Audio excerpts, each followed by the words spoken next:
I would like to invite our next speaker to the stage. This is Jana Opdenwinkel, Program and Communications Manager, Bayer Foundation. Jana, you're going to be sharing with us a few numbers on the program. It's so great to have you here. Right.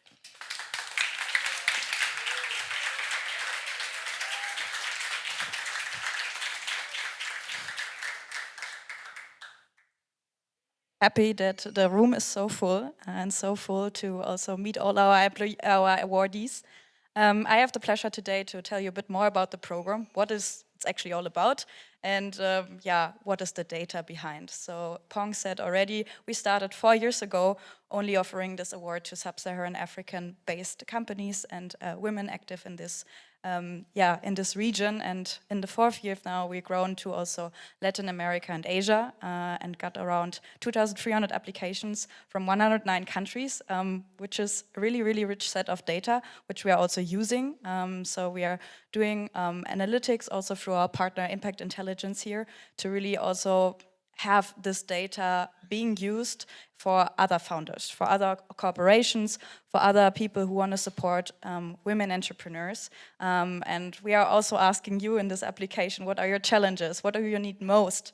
And we hope that this knowledge is not only benefiting us, but also more people, and we can join forces together. If you want to know a bit more about where those applications came from this year, you see a really, really strong focus with 60% of the applications actually coming from Africa. I think this is the legacy, this is the history from our award being really, really well known there, and also thanks to our influencers like Abi, who is really cheering up also for our award in the country, for former winners, for our alumni, which really drive the conversation. Only a fourth from Latin America, but growing, and 14% from Asia. So next year, I really want you to spread the word. If you're active in Asia with women entrepreneurs, please spread the word for us so we can even get a bigger applicant base from there. If you want to know about the composition of the topics the entrepreneurs are representing, we had a really, really strong focus this year on health. So 25% of the applicants said about themselves that they are running a health venture. And what made us even more happy was that every third applicant said they are both uniting health, nutrition, and agricultural topics at the same time. So, which speaks also for our foundation vision, uniting health or fighting for health and nutrition. What is this award all about? So, all of these 15 remarkable women in front of me get a cash prize of 25,000 euro for them to freely run their business and support their business.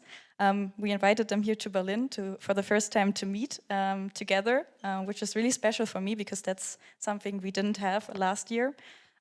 We have a customized accelerator program together with our partner Impact Hub, meaning that we offer only things that our winners also need, so it's custom-based.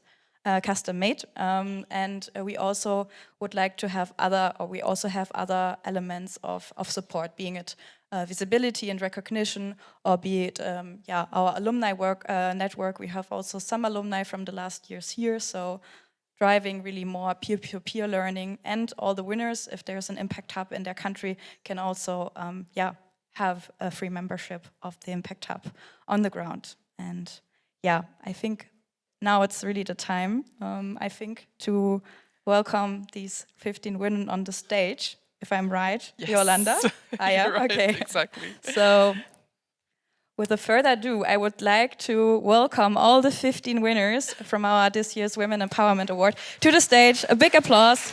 Please come to the stage.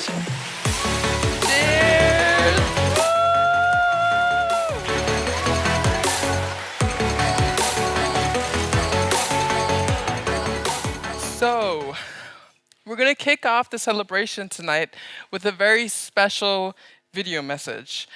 It's my pleasure to introduce to you one of our esteemed members of the Bayer team.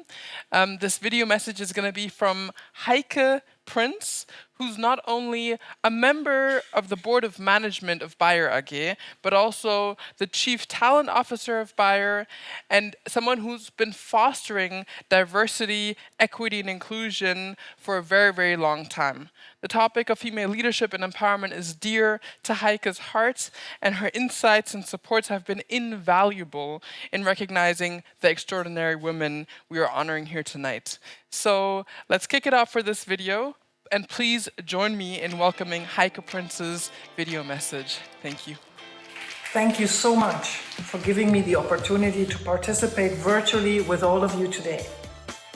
The Women Empowerment Awards are a very important recognition, not only for the Social Innovation Day and Bayer Foundation, but rather for the progress all of you drive every day to thrive for a world of health for all, hunger for none. We've seen an overwhelming 2,000 applications focusing on health, nutrition, and climate solutions. Big congratulations to all the winners from APAC, Latin America, and Africa.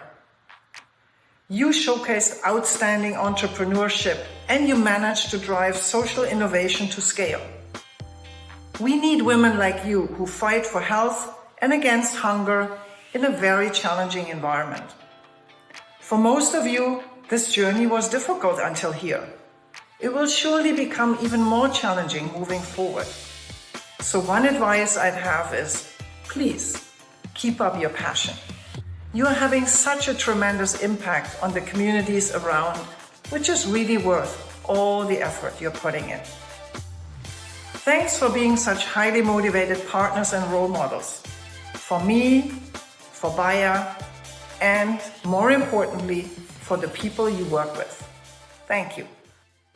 And now we're coming to the very special part of this evening, this afternoon, the actual award ceremony. Everyone's going to receive an award, and you're going to be able to hear from all of our awardees.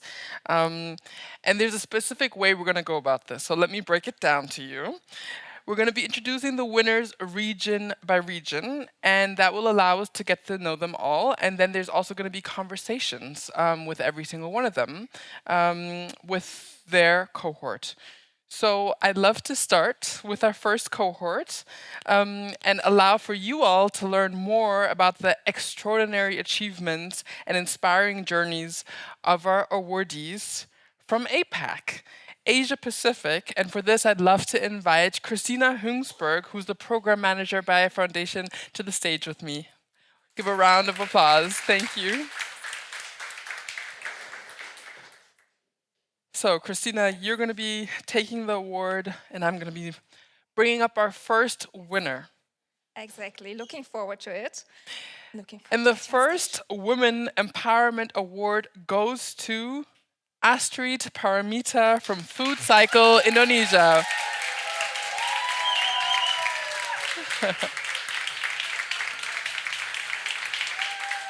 Congratulations.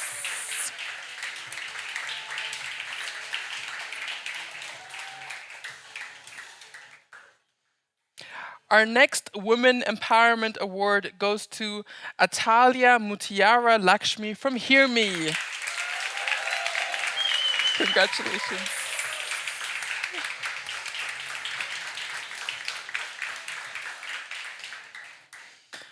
Our next winner is Aya Fernandez from Eco Yuling by Project Lily Inc.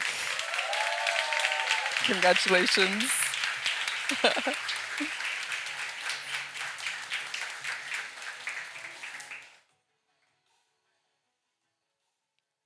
Our next Women Empowerment Award goes to Maria Wilvena Anyora from Ato Ani AgriVentures Inc. Congratulations.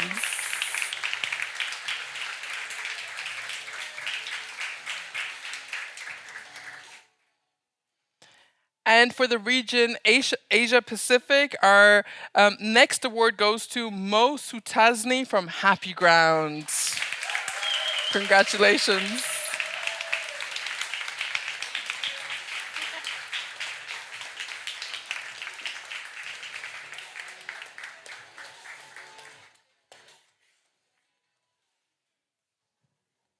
Okay. Hello, ladies. Yes, So we thank are you so kicking off the cohort rounds. Amazing. Happy to have you. Thank you. So everybody in this room wants to know who you are. Yes. Everybody here is curious. So let's introduce you. Astrid, would you like to start? Who are you? What are you doing? Yeah. Working? No? Test? Okay. All right. Hello, everyone. My name is Astrid from Food Cycle Indonesia. First and foremost, thanks be to God. I'm very grateful and humbled to be here. Thank you so much to the Bayer Foundation team and Impact Hub team and the jury for choosing me as one of the winner out of 2,000 or so applicants. I'd like to also thank my team, Food Cycle Indonesia at home, and my family who are here. Yeah, has been supporting me in this, mompreneur or women entrepreneur journey all this time. So a little bit about Food Cycle. We started in 2017. We rescue food from surplus food from wedding parties in Jakarta. Long story short, we have evolved into Indonesia's most prominent food bank. We work with more than 50 business partners, and every month we serve more than 30,000 people. Now, the challenge that we face is that the more food we rescue, the higher the operating costs.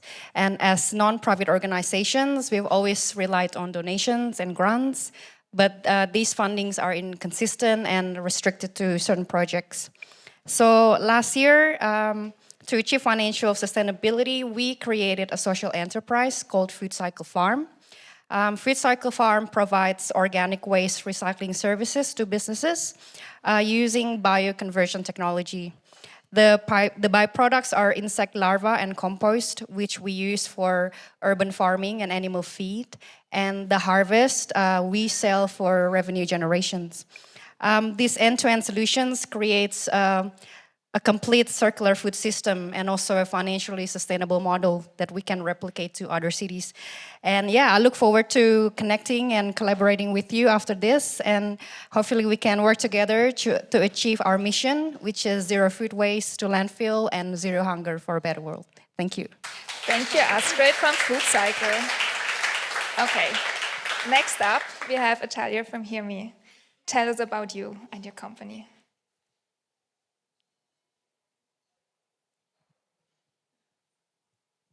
So, how do you feel?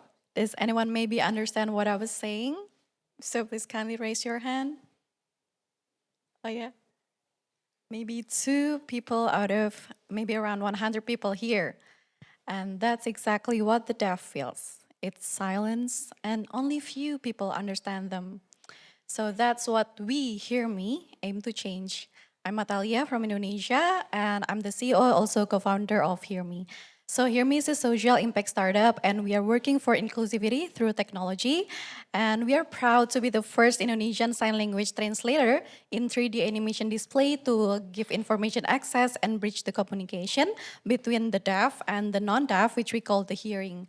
We have a vision to create an inclusive ecosystem by providing this sign language access in various platforms, both offline, like in public facilities, also in online platform, like in social media, website, and many more. So for example, when the deaf wants to go to the bank, they usually must bring a company, and they usually like communicate using like traditional like writing.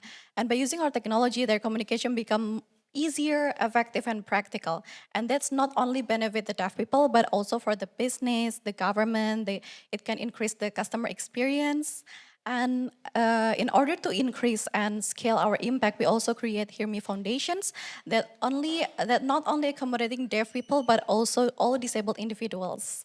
So everyone, let's together create inclusivity, a reality for all. Thank you.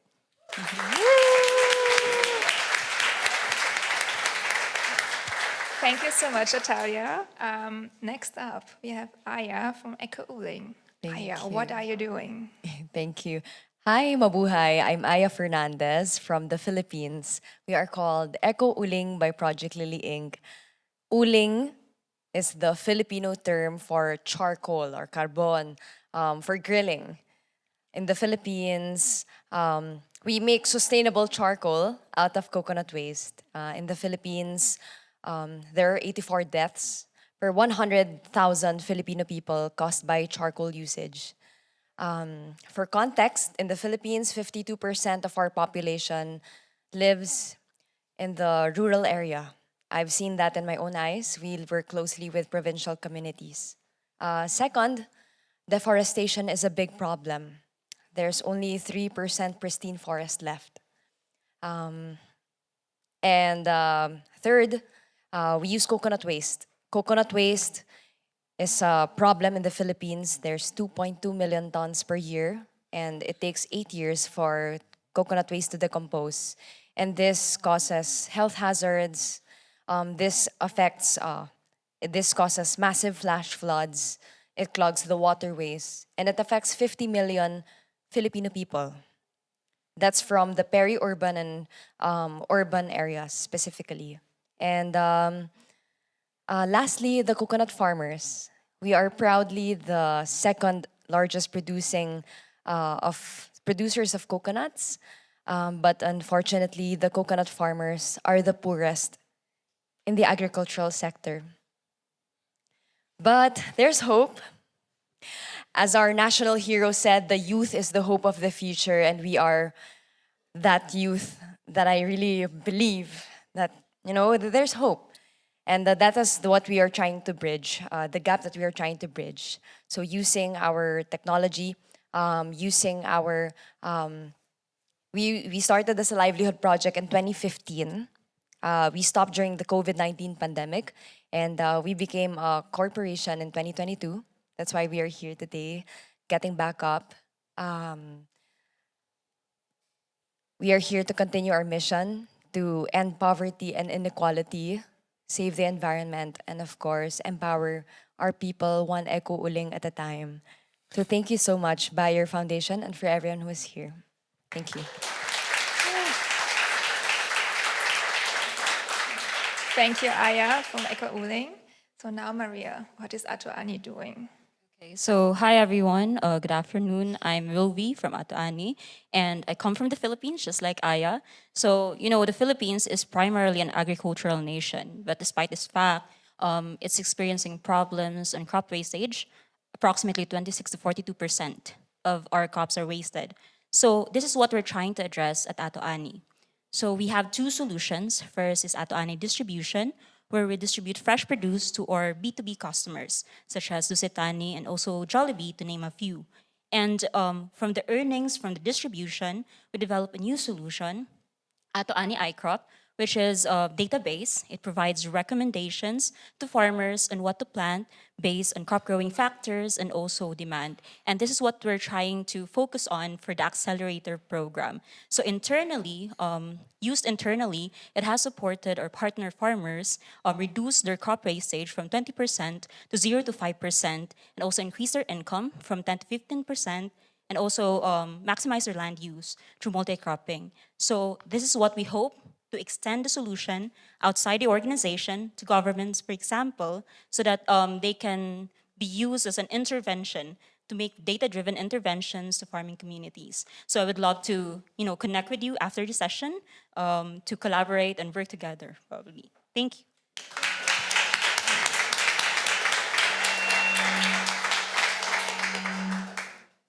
Okay, thank you. Thank you so much for explaining what Atoani is doing. Mo, what is Happy Ground? Hi everyone, my name is Mo. Anybody here has been to Thailand before? Let's go. Anybody here wants to go to Thailand but don't have the chance to go yet? Okay, we can talk after this. But my name is Mo. I'm from Bangkok, Thailand, and basically I'm the co-founder and co-CEO of Happy Ground. We are a climate startup based in Thailand working to decarbonize the agriculture and food supply chain with biochar solutions. So our journey began in 2020, and we started off with our first flagship project called Happy Grocers, which on the front end is an e-commerce sustainable grocery delivery, and this allowed us to work with over 300 farmers across Thailand, and also allowed us to connect these farmers to over 1,000 consumers, conscious consumers across Thailand as well. So not only that this opportunity allowed us to support farmers to increase over 30% of yield with our biochar-based fertilizer, it also allowed us to also support farmers to increase over 150,000 euros in premium as well. And we are super excited to be in the process to onboard a few food and agriculture company in Thailand, mostly publicly listed company, to join us to decarbonize their supply chain as well. And this would allow us to be able to work with at least 100,000 farmers. So if you're interested in putting the carbon in the soil and put the smiles back to farmer faces, let's talk.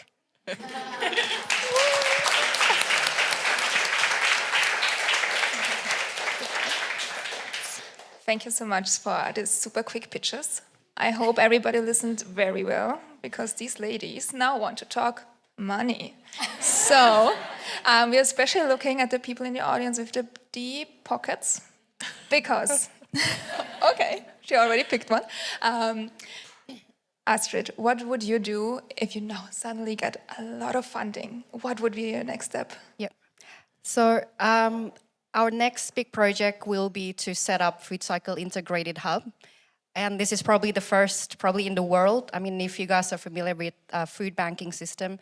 So we will have the food bank, like the traditional food bank, warehouse, office, and also organic waste recycling using black soldier fly, and the urban farm all in one location. So that will create that financial sustainability for the NGO. We will generate revenue from the recycling, organic recycling, the urban farming, but not only that, the facility will become, the food system, like circular food system hub, where companies can come in and learn, corporates can come and volunteer, community, schools can come and learn about this whole circular food system, and that will generate revenue for our NGO. And if this works, we can replicate this to other cities, maybe other countries, so that as a nonprofit, we don't always rely on donations and be sustainable, and scalable. Thank you, Astrid. Very inspiring. It's worth an applause, yes. Ataya, what would be the next step at Hear Me?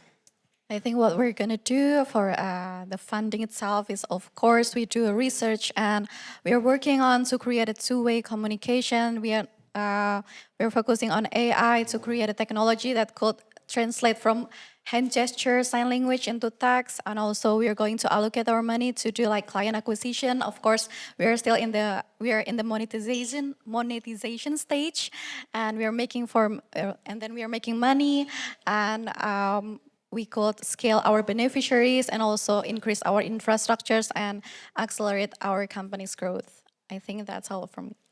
Sounds pretty amazing. Aya, at Echo Uling, how would you make more impact even? Okay, two things, I guess, from the audience. First, although we are focusing now on penetrating the local market because a lot of Filipinos still use wood charcoal, specifically, if I didn't get that right earlier. But it would be nice if we can already export to secure our revenues so that, we will be having more energy to focus on our impact, which is focusing on making Eco Uling accessible to lower income households in the Philippines. We are in communication with Korea because apparently during winter, poor Koreans use coal, which is very detrimental to health and as well as that's exploiting the environment as well.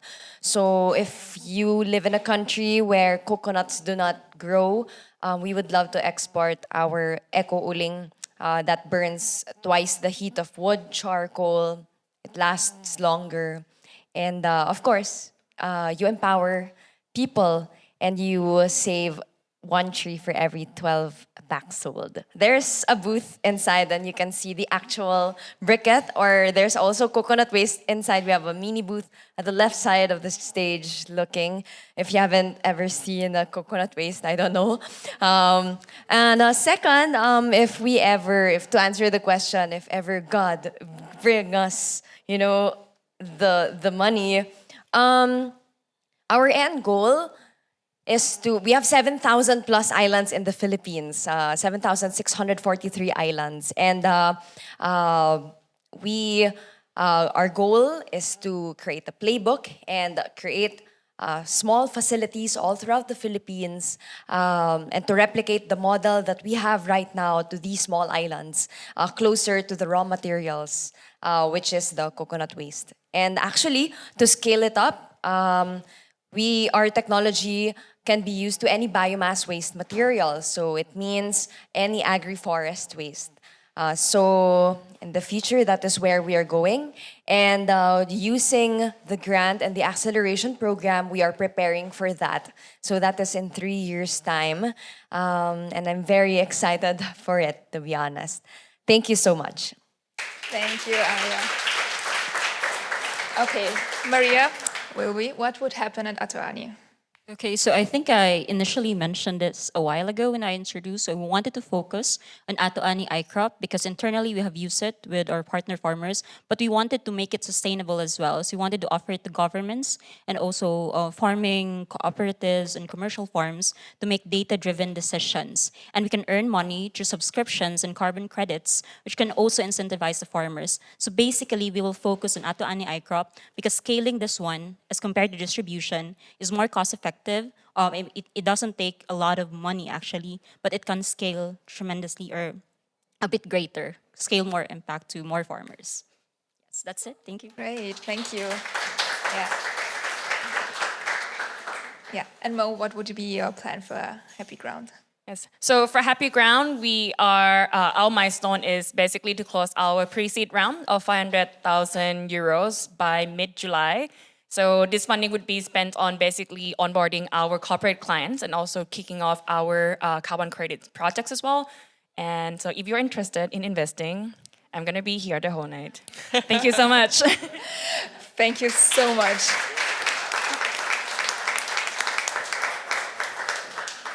Let's give it up one more time for our Women Empowerment awardees. Thank you so much. And there's definitely going to be the possibility for all of you to connect with everyone at our barbecue that is taking place after the award ceremony. But we're going to continue now with our next region.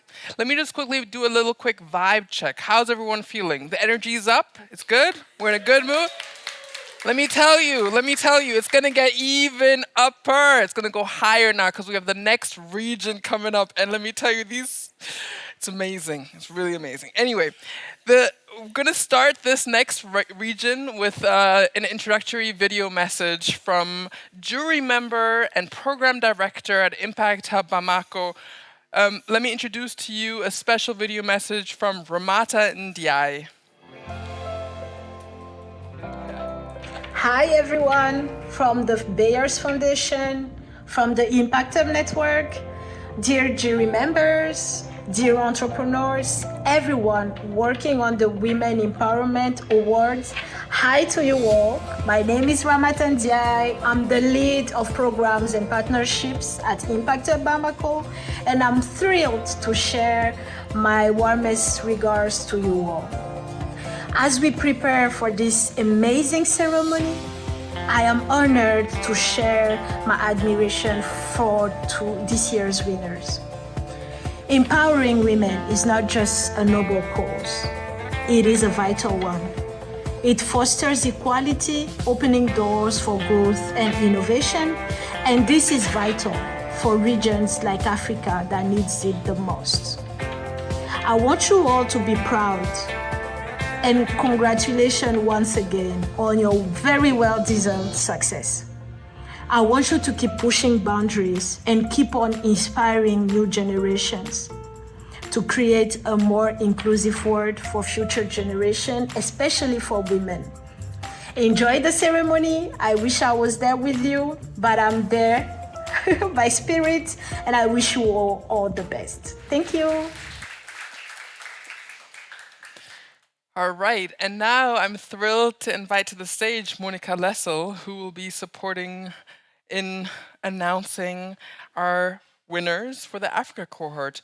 Monica, you're the executive director of the Bayer Foundation, so you've been a part of this for a really long time. And yeah, I would say let's get started with our Africa cohort. So the first Women Empowerment Award goes to Blandine Umuziranenge from Cosmotive.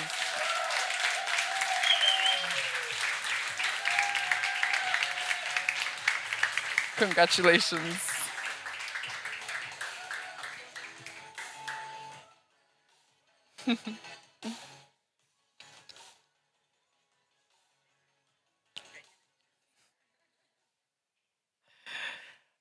Our next Women Empowerment Award goes to Deborah Oluwakemi Olakunle from Health for Moni.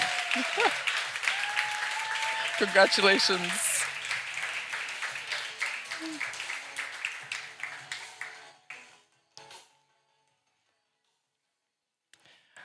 The next Women Empowerment Award goes to Ifeoluwa Dare Johnson from Health Tracker. Woo!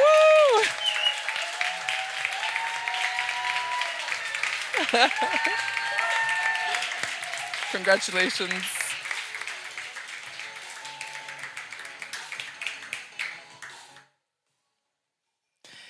The next Women Empowerment Award goes to Joan Nalubega from Euganics Repellents.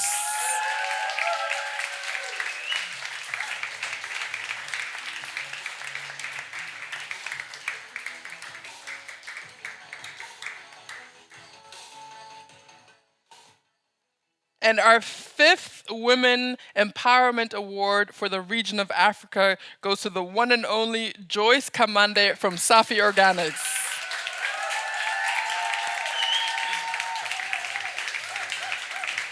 Congrats.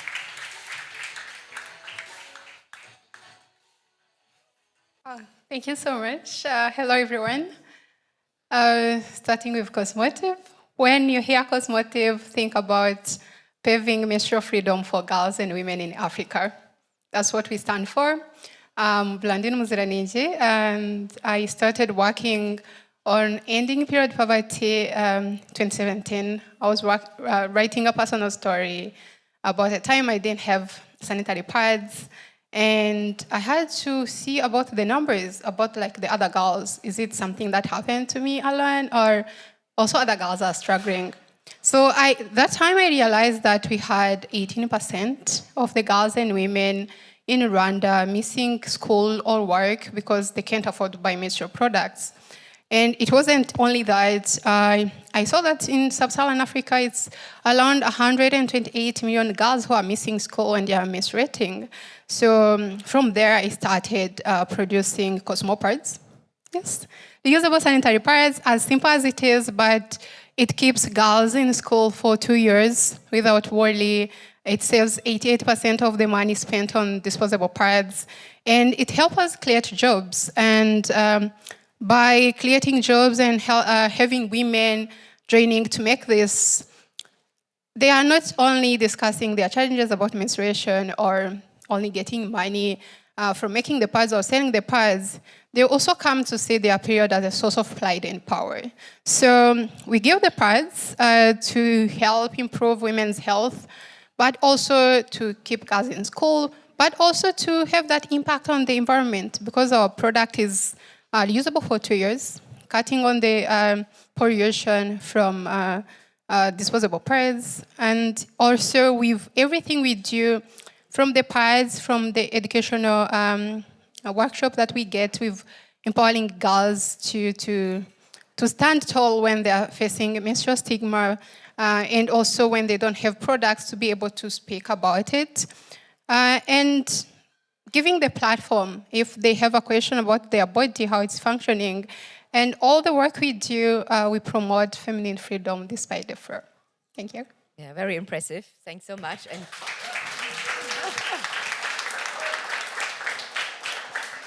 a small thing and big change. So I think that's amazing. Yeah. So Deborah, tell me about Health for Moni. And tell me a bit about the name also. Yes, I get that every time. So I could do a quick survey now in this room and ask how many people have health insurance. Please wave. So I have a very good number. In my country, Nigeria, that is not the case. According to our Nigerian Demographic Health Survey, less than 5% of the entire population have health insurance. To put that in context for you, that is over 200 million people without health insurance. What that means is that when they fall sick, they have two options. The first one is that they will self-medicate, increasing the risk of morbidity and mortality. So we have a lot of people dying for things they shouldn't die for, like malaria. And the second option is that they borrow, further pushing them below the poverty levels that they already are in. So it's such a very sad story. And how it started was that I had finished my first degree in human anatomy, and there's something called NYSC in Nigeria. So it's a one-year compulsory program where you serve your country. I was posted to rural Nigeria as a physician's assistant. And fresh from school, I saw that people could not afford medical bills. And the hospital will literally tell them, I'm sorry, there's nothing we can do. And I particularly remember the story of a 50-year-old woman plus, and she had breast cancer. And when she came, she presented at a very bad state. And I asked her in our local dialect, I said, Mama, why did you wait this long? And she told me, when I came to the hospital the first time, they told me I was to pay a lot of money, and I didn't have that. So she went back home, and she came now to come and die in the hospital. So I knew I needed to do something. I got back to my own side of Nigeria, and I'm an artist. I'm actually going to present an artwork to Bayer Foundation tomorrow, so you should come for that. And I started to do art auctions to raise funds so that I would just go to the hospital and pay for chronic illnesses and people who couldn't afford it. But at the end of the day, it felt like I was using a cup to get water from the ocean. Nothing was changing. So I went to get a master's in public health, and that is when I found out that health insurance is literally the only health financing model that currently works. And that is how I built Health for Money. But there's a caveat, and I'm going to close with this. They couldn't pay the premium. These are low-income people. So there's something called Ajo in Nigeria. You pay just 20 cents daily, and you get access to health insurance like you, who sits in an office and can afford it, do. And not just that, the for money part is that they get 15 to 30% interest on the money that they save at the end of the day. So we're literally killing two birds, unaffordable healthcare and poverty with a stone. Health for Money. Thank you.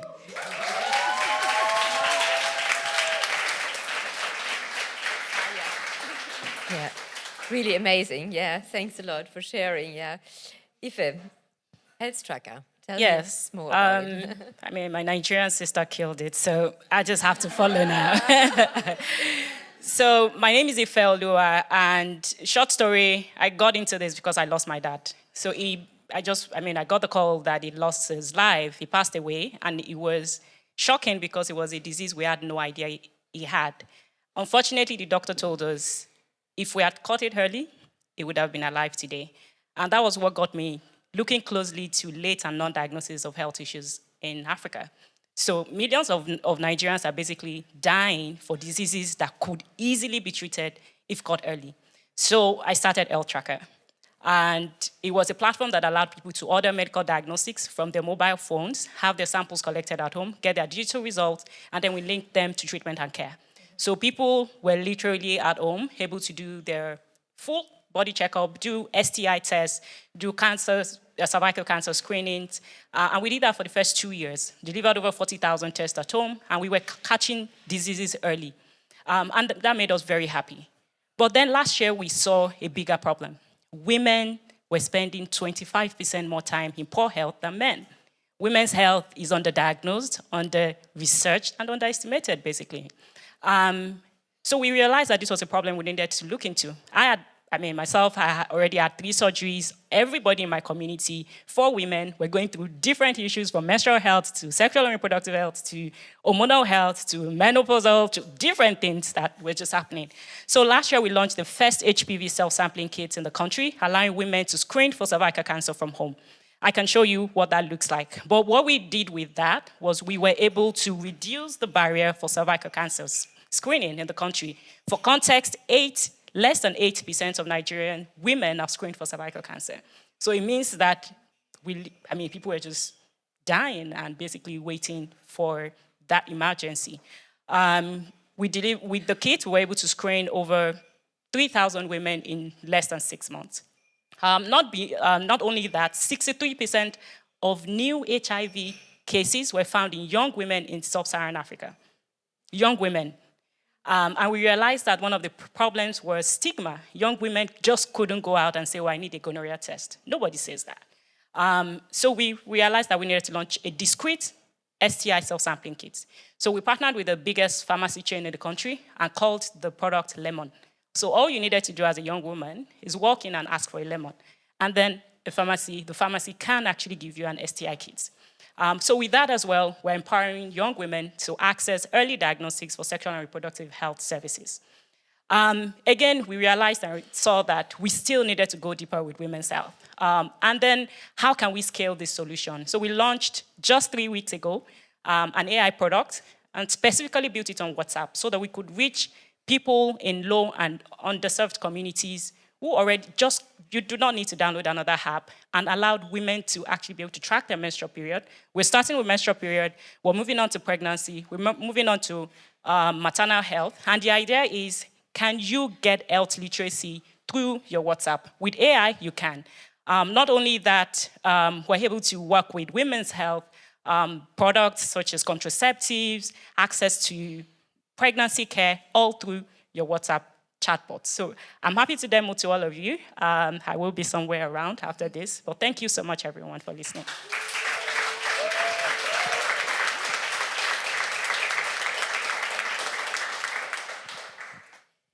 So, thanks a lot.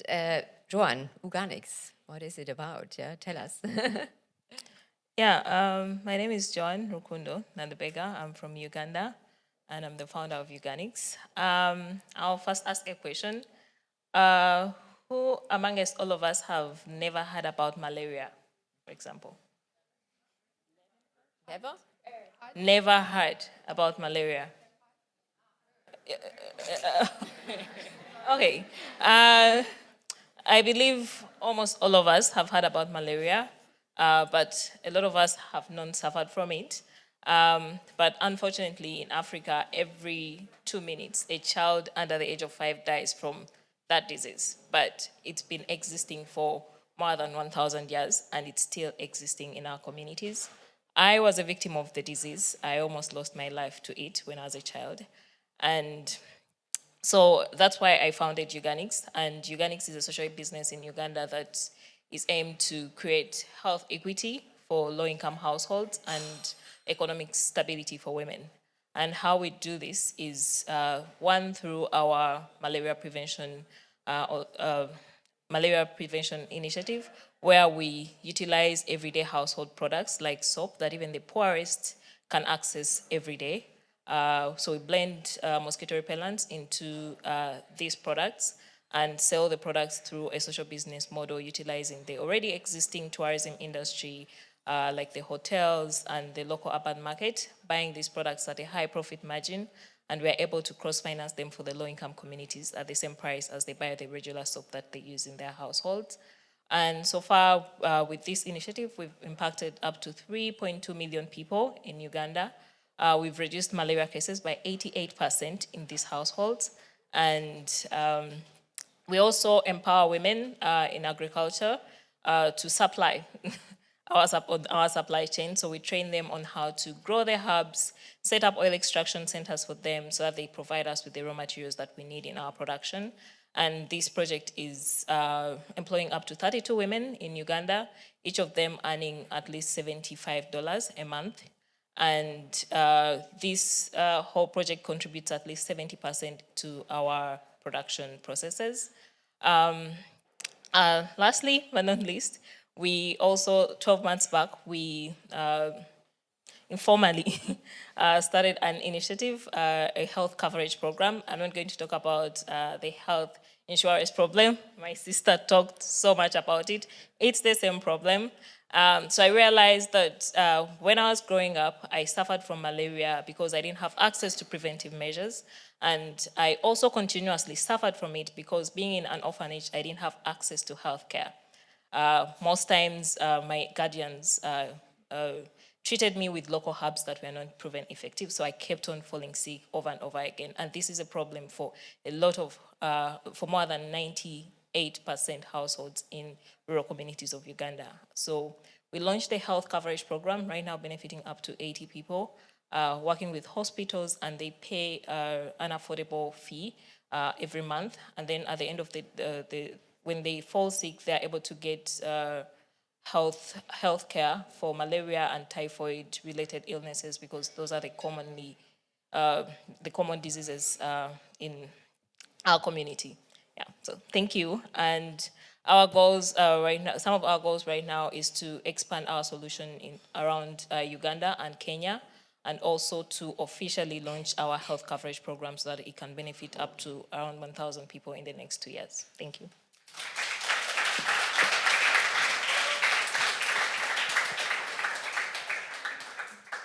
Great. And now, Joyce, tell us about Safi Organics. Yeah.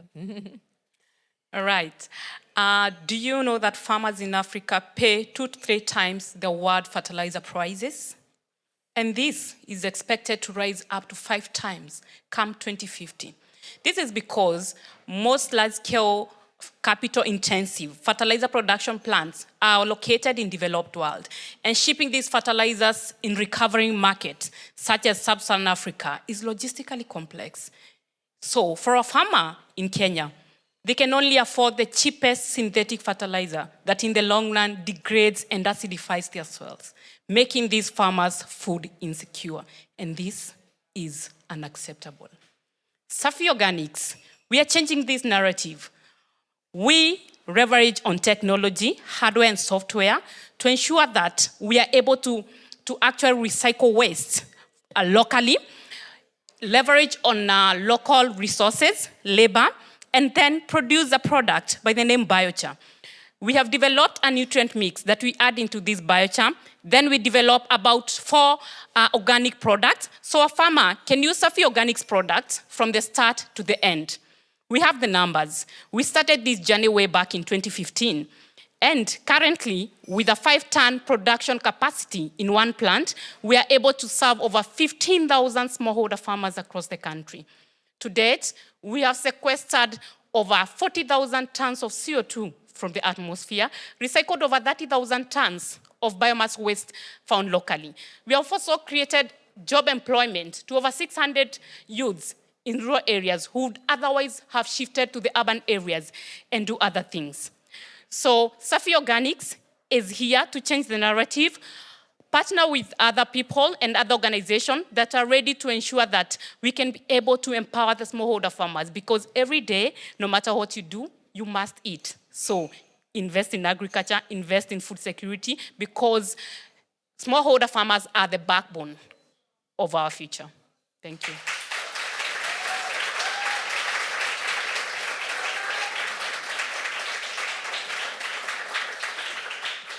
Yeah, it's about health and nutrition and all the connection in between. Yeah, so let's give a final round of applause for this wonderful group of winners. And,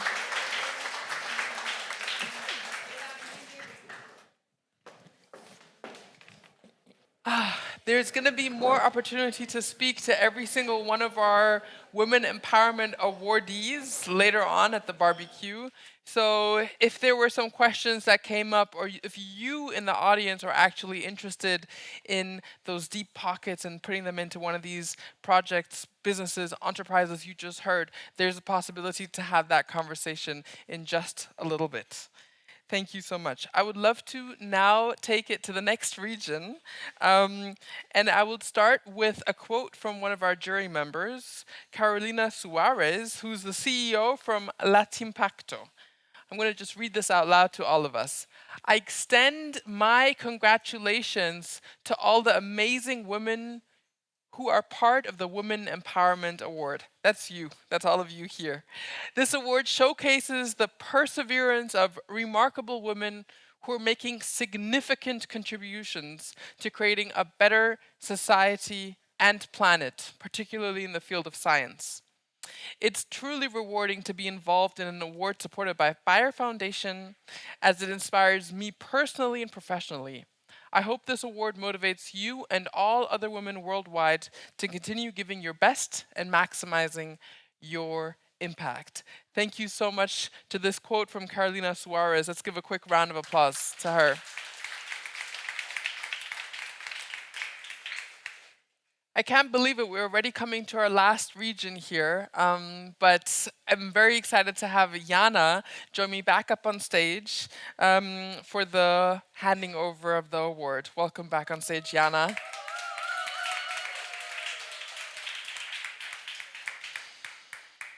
And same old, same procedure as every year, as every region.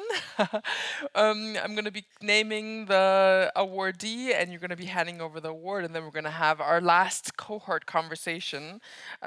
So let's get to it. The first Women Empowerment Award for the LATAM region goes to Gabriela Rojas from Sin Reglas. Congratulations.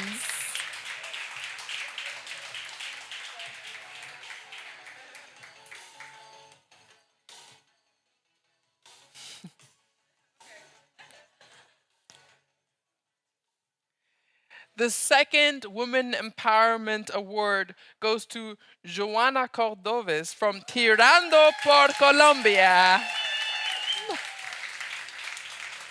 Congratulations.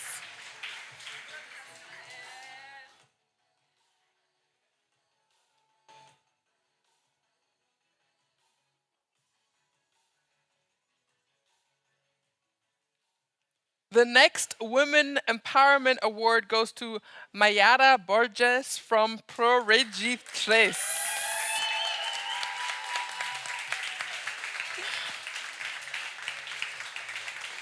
Congratulations.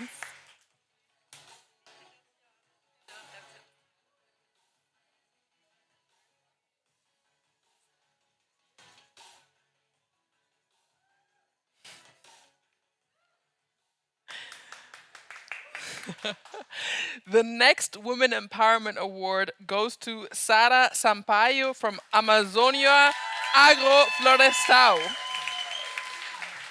Congratulations.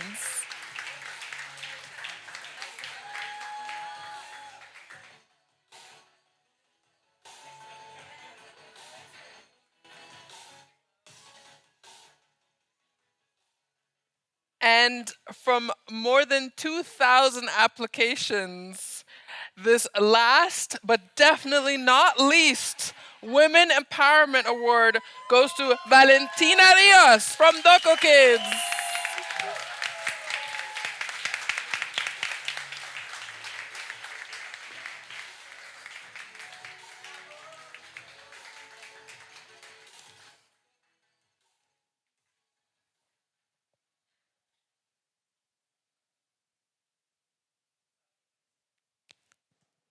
I think this is on.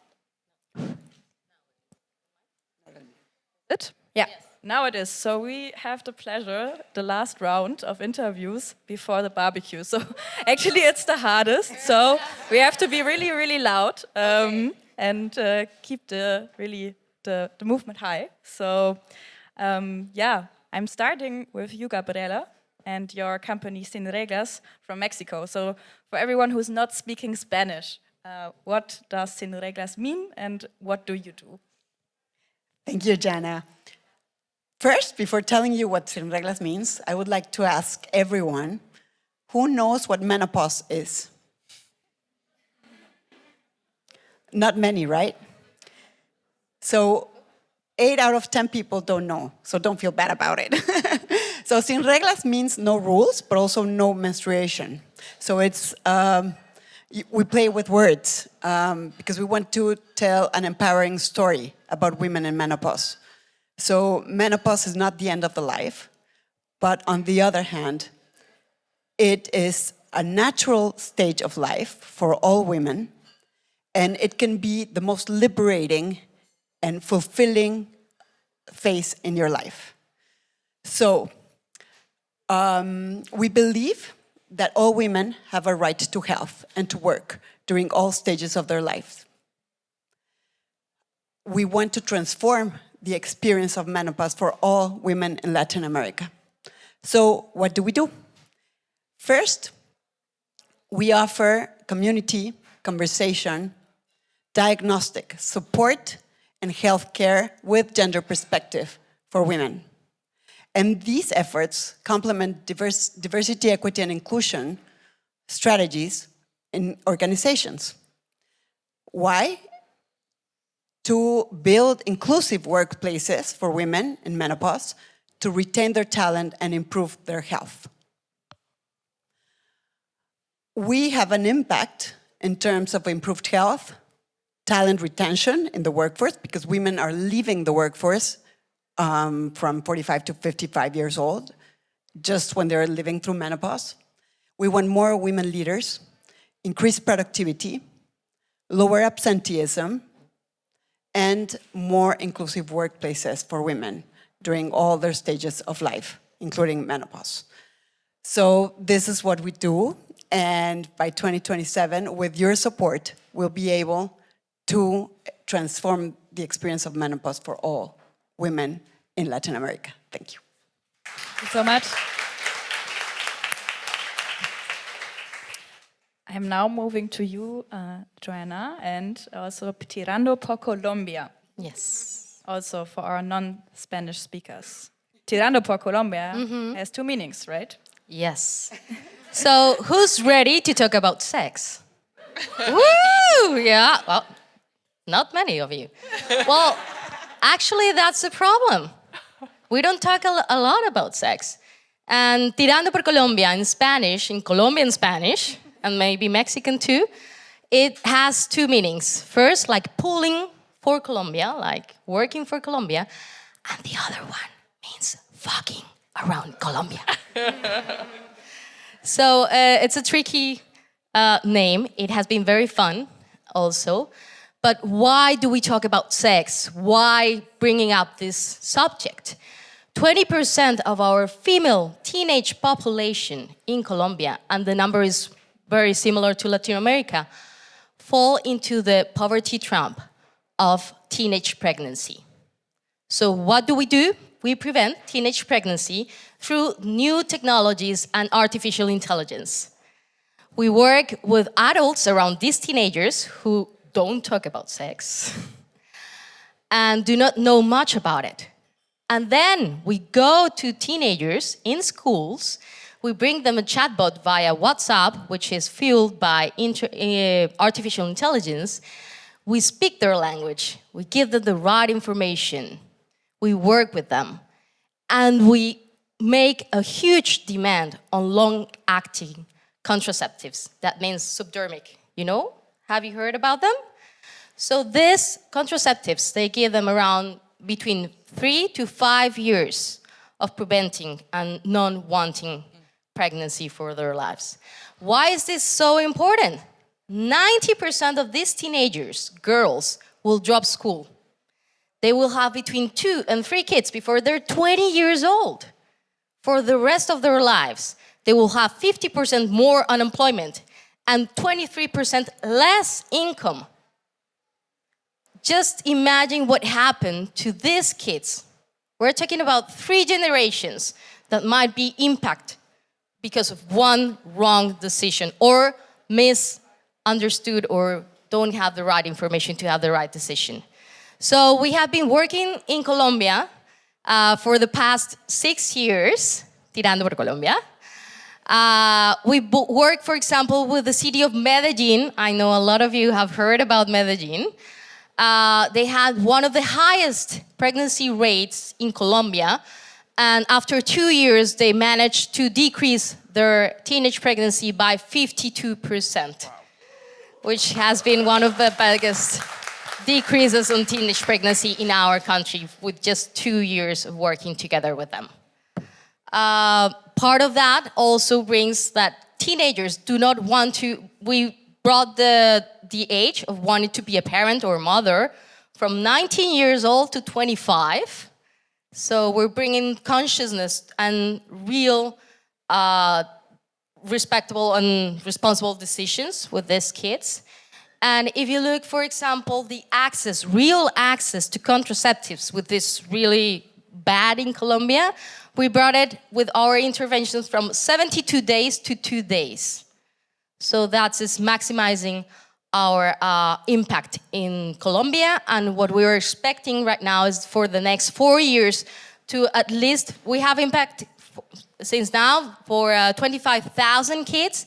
And we wish to impact at least 150 kids around Latin America. 50,000. So thank you very much. This was a pitch, a really good one. Thanks for that. So from Colombia, we are now having the pleasure to move to Mayara, actually, from Brazil, and her company Prorege Tres, if I pronounce it correctly. Yes. So Mayara, what is Prorege Tres doing? Okay. First of all, I would like to thank you, Bayer Foundation, to the opportunity. I'm Mayara Borges, I'm from Brazil, and it's like a dream stay here today representing my company, Prorege Tres. It starts when you knew that every year, thousands of tons of valid medication were incinerated, while millions of Brazilians suffer from the lack of the same medicines. And we also know that the donation process is not so easy. The donation incurs taxes as a sale, while incineration doesn't. It's shocked, but it's real. And Prorege Tres comes to try to solve this. We are a platform who management the donations of medicine donations in Brazil. We offer completely tracked economic benefits, as we have designed an incentive program involving media vehicles and ESG metrics like number of the people served and CO2 emissions avoided. Okay, yes, you will talk about the impact? Yeah, tell us about the impact that right Prorege now? already had. Yeah. Okay. Okay, thank you. Since last July, we have already served 50,000 of Brazilians, and more than 11 tons of CO2 were avoided.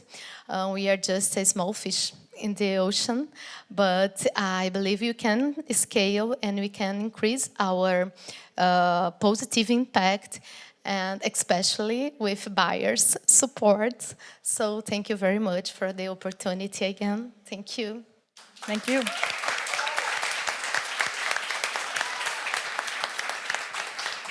From our work also donating medicines, I know this is a really, really needed innovation. So thanks for that, Mayara.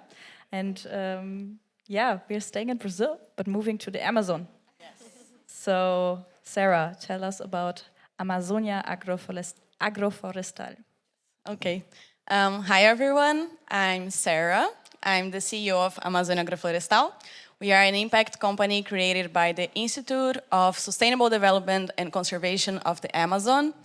And we act in a region of the Amazon rainforest that is being deforested very intensely, especially in the last few years. So we provide an alternative for smallholders farmers of sustainable income, regeneration of the forest, and the conservation of the forest. Who here had a cup of coffee today? Yeah? Not only one. A lot of them. Imagine if your cup of coffee could regenerate the forest. I don't think I have to say how important the Amazon rainforest is. I think we all know it. And with our coffee, we take the most consumed drink in the world and make it sustainable and regenerate the forest on every coffee that we plant. We do that with agroforestry. Agroforestry is the union between agriculture and forests that can enhance climate resilience of the crops. We do it organic, and we achieved a higher productivity and a better coffee quality with it. And it also enhances food security among the farmers that can also produce other crops in the middle of the coffee and tree lines. So what we do, we provide them with seedlings of native and coffee trees. We give them technical assistance, and we do all that with blended finance through the NGO Idesan and our company Amazônia Agroflorestal. And after all that, we even guarantee the purchase of the coffee on a higher price value. But that wasn't enough because the deforestation rates are only growing. And with climate change, it will only get worse. Last year in Manaus, where I live, the Amazon rivers died. Like a lot of rivers died. Can you imagine that in the Amazon? Imagine the rest of the world. So we need to also conserve the forest that is still standing. That's why we started a carbon credit project to provide even more sustainable income for the producers. So they're gonna receive a payment for the forest in their property that is still standing. And that's how we're gonna make our company financially sustainable in the next few years. We have been already scaling up.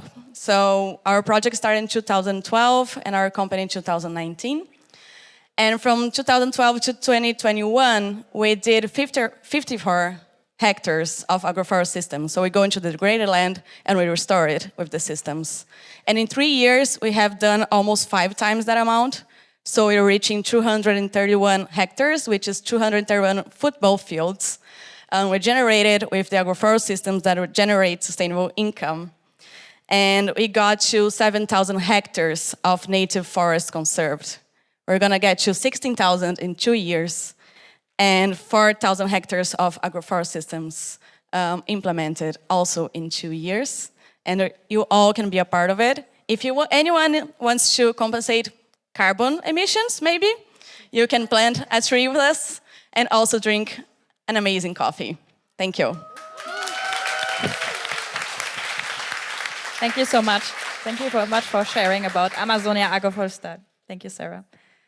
Last and really but not least, Valentina. Also going back to Colombia, you are the CEO of Doco Kids. Tell us about Doco Kids. Thank you so much. I am very proud not only to be here, but to have the smallest and the first male to win the Women Empowerment Award. He's been with me through all the process. So not only as a mother, but as a pediatrician, I believe children are the future of the world. And that is what Doco Kids is directly addressing. We are reducing child mortality through an app that gives instant access to pediatric information to parents all around the world.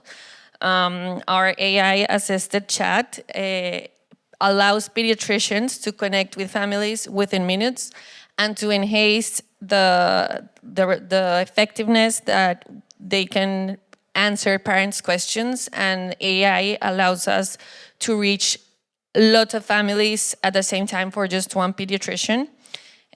We are being enhanced by technology, but the answers are all given by pediatricians, which is our quality promise to all of our families.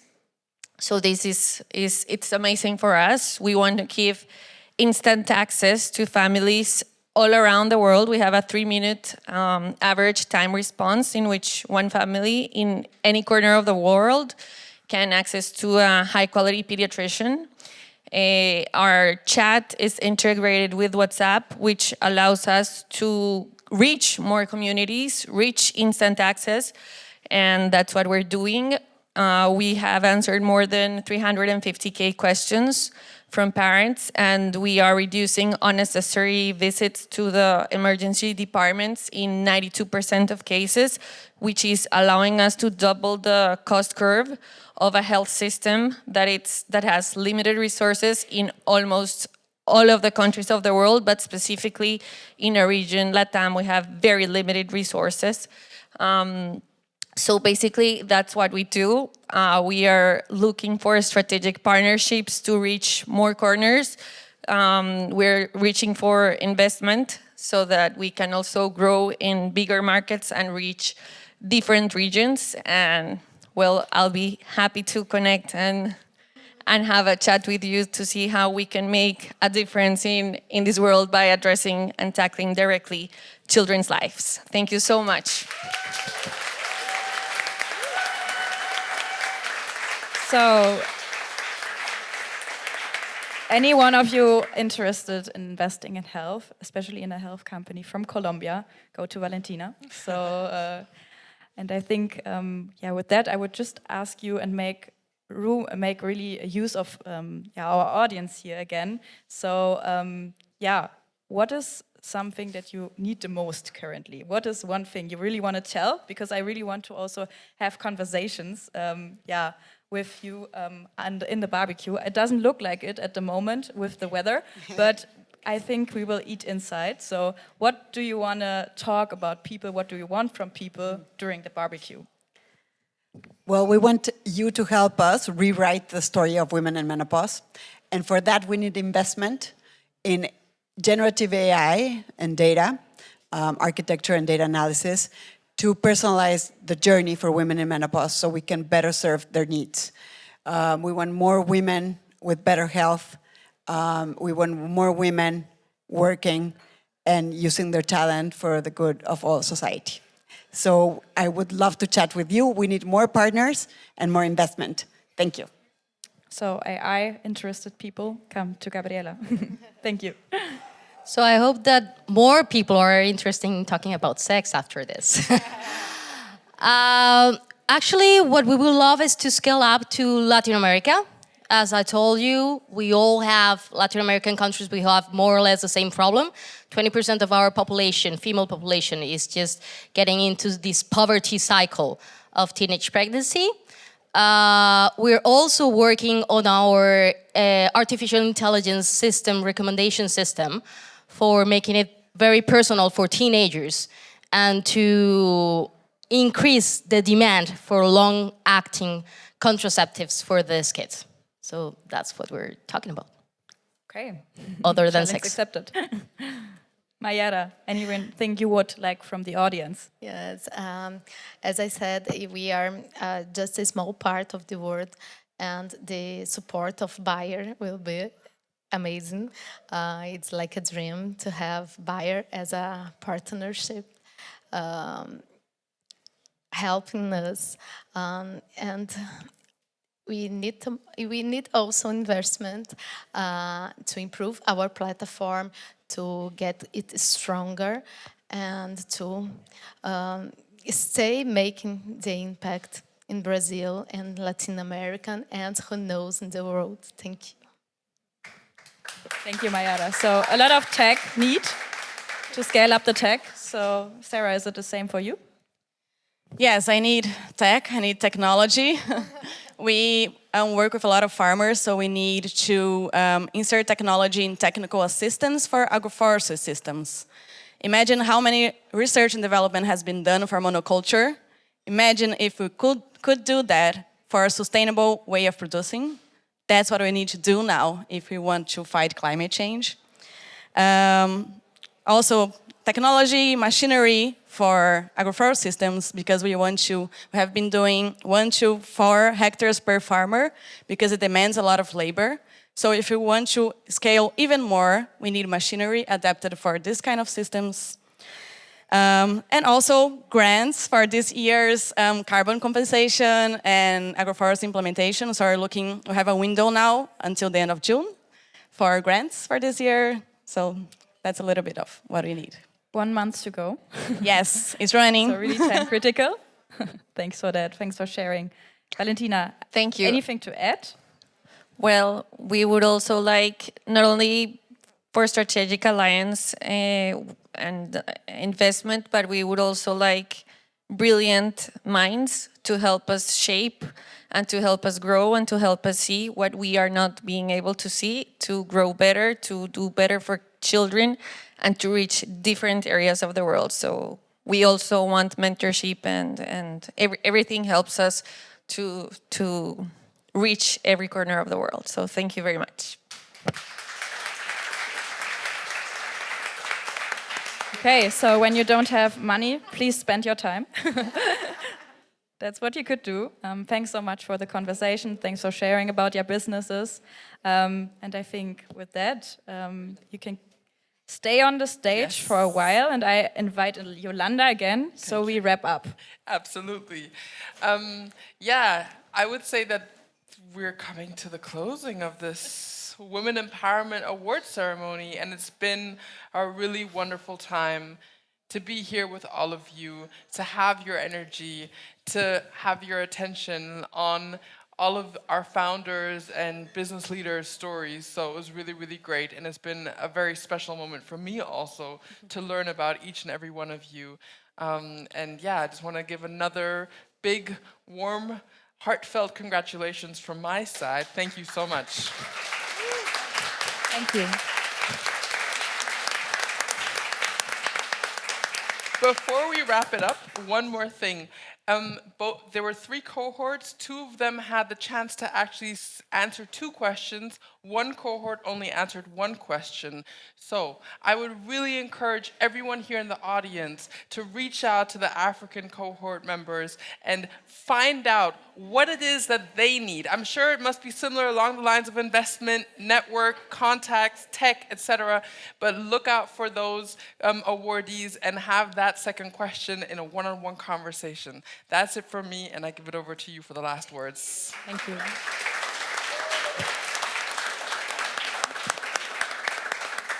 Also, in the name of the Full Bayer Foundation team, we are wrapping up day 1.